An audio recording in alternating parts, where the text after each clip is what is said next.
All right. Hey, my friends, and welcome to today's episode where we're going to talk about why managing OCD and anxiety symptoms, or really anything in the stress and anxiety realm, is not a long term effective strategy, and why it will ultimately exaggerate the symptoms over time and lead to a more limited existence. I'm going to speak into this from personal experience, much like I always do. So, if you don't know me, my name is Matt. I'm a licensed clinical social worker and the founder of Restored Minds. And if you're looking for help of breaking this loop in your life, I have some links down in the notes specifically to my book. We have my book and audiobook now available on my site for literally less than the price of a nice cup of coffee at Starbucks. So check that out. We also have some great other resources for you as well, including a new assessment we just put on our homepage at restoredminds.com. So let's go ahead and dive in to the show. So, why is managing the symptoms you experience not an effective strategy? Because it seems like that would be a logical thing to do. If you're feeling anxiety and you do things to manage the anxiety, so whether it's avoid things that trigger you, or it's, I do these meditations, I do breath work, I do this stuff, I do all of this in the name of not feeling these emotions or not experiencing these thoughts. The issue is you are conditioning your nervous system, belief structure, right? Your body, your brain to view these symptoms as dangerous, as not okay to have. And therefore, your whole life becomes about not having the symptoms and managing the symptoms. And the mere idea that feeling certain feelings in your body, or experiencing certain unwanted thoughts, that you need to do things to not have those experiences. The issue is that every time they do pop up, you're going to react to them as they are this threatening, thing that needs to be, again, quelled or suppressed or pushed down. And that is going to lead to you doing compulsions, which indirectly keep you stuck in the loop. And so the reason most people are dealing with OCD and anxiety is not because they aren't trying to, quote unquote, help themselves.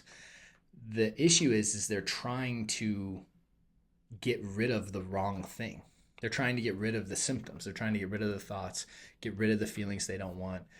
And by doing that, they're conditioning the whole nervous system, belief structure, right, body to believe that these are actually dangerous and not good and that they shouldn't have them. So then they do these compulsions or safety behaviors, and that reinforces the loop and indirectly creates the real problem, which is the loop.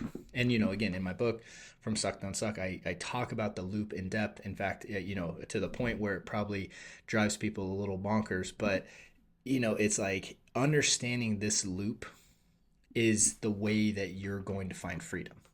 If you are trying to get rid of thoughts and get rid of feelings and thinking that that is your key to the life that you want, the hard part is that you're always going to do things in the context that these things are not supposed to be experienced, and bad if they do surface. And what happens is that's always going to lead to compulsions. It's just always going to lead to compulsions. And the more it leads to compulsions, the more that wheel spins. The more the wheel spins, the smaller and smaller your life becomes. And so if you're trying to manage symptomology today, what happens is it makes your life smaller today and tomorrow. And while you may feel a little bit better, because you didn't get triggered, or the thoughts didn't happen as much when I just stayed in my house, or I didn't go to that social event, even though if I was feeling okay, I would have gone to it. The issue is that over time, when you make decisions about feeling okay today and you don't factor in your long-term well-being and progress, and your long-term desires and wants for your life, uh, that progressively becomes more and more and more limiting. And what started off as I didn't want to go to that party, or hey, I didn't want to drive because I might have a panic attack, all of a sudden grows, and it grows, and it grows. And all of a sudden it's like my day is kind of preoccupied with making sure that I don't have these symptoms. So then we have these very extensive routines. It's like, well, I might have a 2 hour sleep routine that I need to engage in to make sure that I sleep, because one night I had anxiety and I didn't sleep. So now I'm I have to dedicate these 2 hours to sleeping, when really your body knows how to sleep, right? In fact, the best way to train the body to sleep is to not try to make it to sleep, right? And ironically, I see a lot of people teaching these ideas of, it's not that you shouldn't have sleep hygiene or, certain routines, but when you're investing a great deal of your day trying to control something, that's a compulsion almost 100% of the time. And as you do compulsions, that wheel and that nervous system become more and more activated. You spend more and more time in that lower state. And as you spend more and more time in those, that fear, it prevents you from just enjoying and being present in your life. It prevents you from doing the things that you really want to do.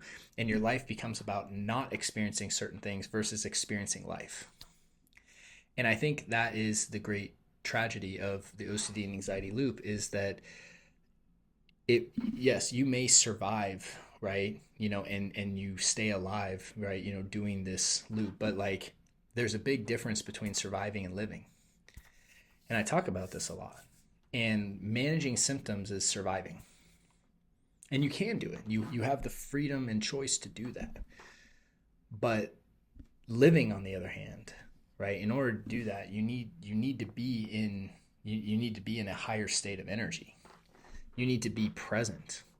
You need to be able to confront lower emotions. And the idea that a lower emotion is dominating your life, you need to see that in the context of, instead of managing the emotion, I need to become someone who can handle that. I need to become someone who can feel through that, to release it, to not allow that to control me. Because we need to challenge the presumption that you shouldn't feel certain feelings, or that you shouldn't have certain thoughts in the mind, right? Like these beliefs are what cause us to, go in the idea of, I need to manage my symptoms. Managing your symptoms is always going to lead to compulsions. Compulsions is always going to, exacerbate the loop. The bigger the loop gets, the smaller your life becomes. And obviously, like I talk to many people every week, and I see that happening on a very, varying scale of what that means. Whether it means not starting a family when you want to, whether it means, hey, like I'm not leaving my house. Whether it means, hey, I want to pursue this job, but I can't because I have to go and face this fear if I wanted that job, right? Or, it could be even just little things like, I just don't go to the movies, or I don't do this restaurant, or, whatever it is. The goal here, especially about the philosophy of restored minds, is not, hey, how do we manage this so you survive and make it through the day?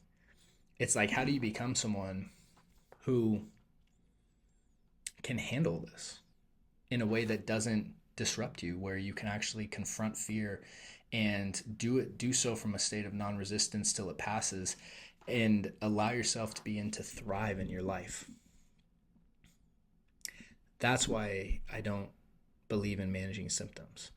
I believe in becoming someone bigger than the symptoms. I believe in becoming someone who you can become, to the point where this loop doesn't exist, because you no longer fear the symptoms, and you no longer even see them as symptoms. Other than that, you see them as normal human experiences. And that is what allows you to go and thrive in life.